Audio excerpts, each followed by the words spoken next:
الله والصلاة والسلام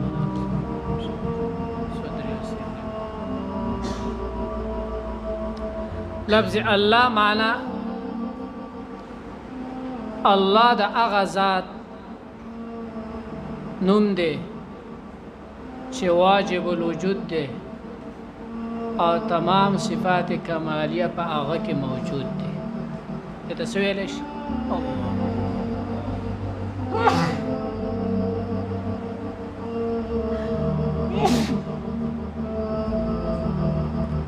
واجب الوجود څه ته ویلی شي؟ هغه هستی چې د هغه وجود ضروري وي او د هغه نشواله محال او ناممکن وي او همیشه نوي او همیشه د پاره وي او نه ابتدا وي او نه انتها وي او په خپل موجود شوی وي.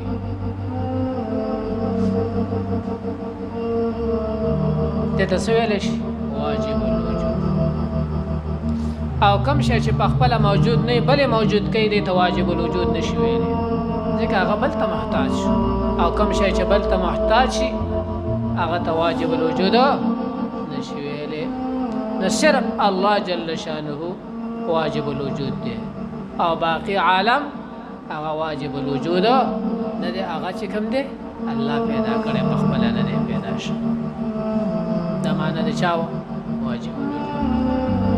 صفات کمالیه منګوي ویل کنه الله پاک واجب الوجود دی او تمام صفات کمالیه کې موجود دي.